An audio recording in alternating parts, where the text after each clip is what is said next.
What is the most commonly asked question you get from people when you tell them how big your family Oh, I is? can't say that on camera. Say it anyway.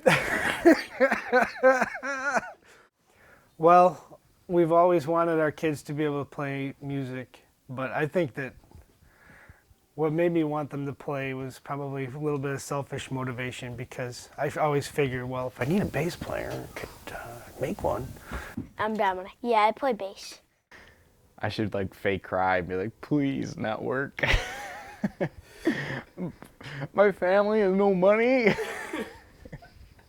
I sleep on the couch. Everything I said was a lie. I sleep on the couch. This shirt, my sister made it. My sister sewed this shirt.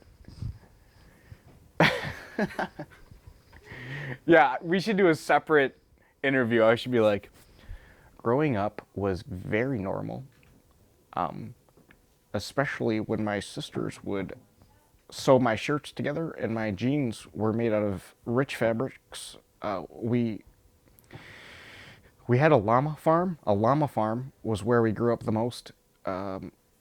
People believe that llamas are not friendly, but they are, especially when you're wearing their clothes, which is very strange to have worn llama clothes before and see the llama outside and I'm wearing his fur. And so I thought I was a llama for many years. Until I grew up one day and my mother said, "You're not a llama." And at first I didn't know what she was saying, because "you're not a llama" sounds a lot like an Arabic dialect for something else, which we did learn that language in preschool. I've never really had anyone run upstairs and get a switch.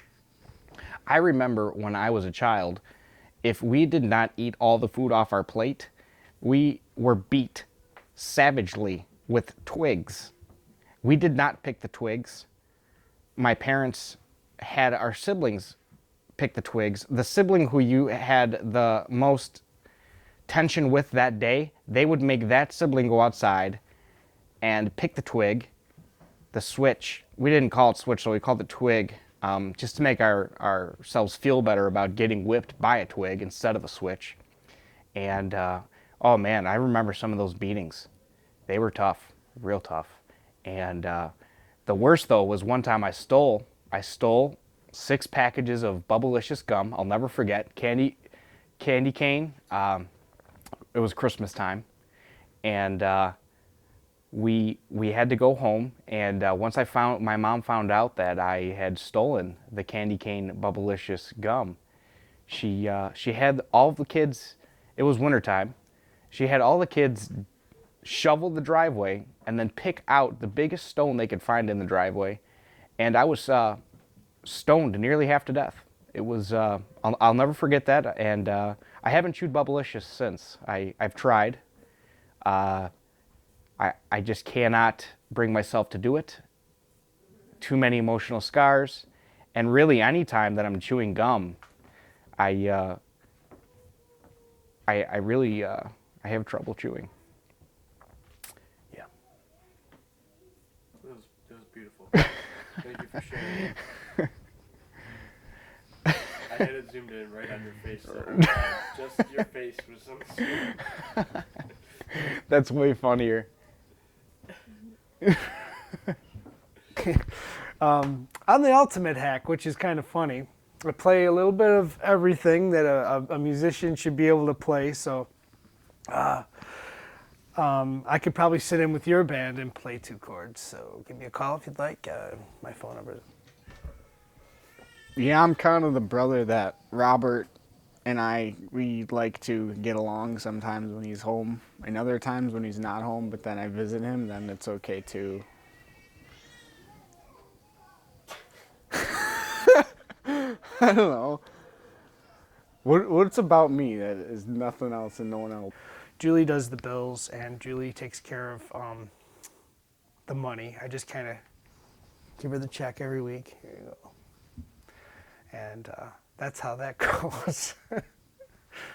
You know, people think we're crazy. Well, I think that they're missing out. So there's kind of a two-way street there. You know, it gets to be a handful sometimes when the bills come in or we run out of food and milk because you're constantly running out of stuff like that. But, you know, people might say, yeah, well, we have a hard time drinking all the milk before it expires. You know, there's always, there's always something. It's all relative. The boys were little. Andrew played the drums. He didn't do any fills. He was a great drummer at the time, but he didn't do any fills, and I know that bugs the heck out of him when he hears it. It kind of makes me laugh. And David played tambourine. Now David is probably the best drummer in the house, I would say, pretty crystal clear.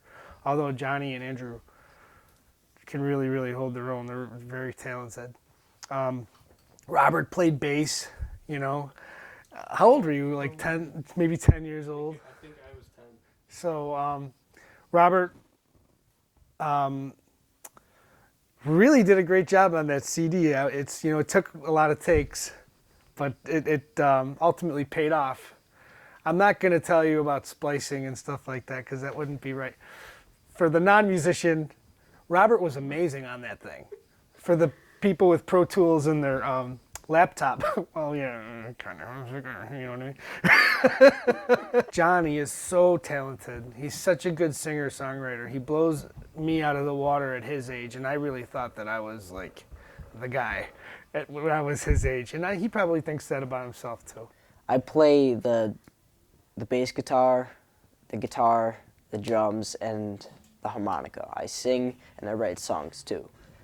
Yeah, I would say the kids. I wouldn't trade any of them for anything on the planet. They're number one in my heart and in my life, for sure. Why are you crying, Robert? It was beautiful.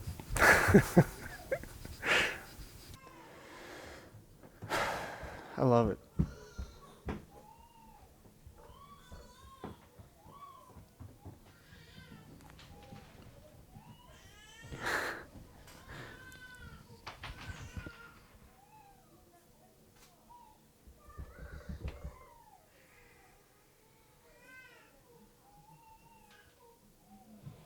I got the whole world in my hand. I got the whole world in my hand. I got the whole world in my hand. Oh wait, it's just a drumstick.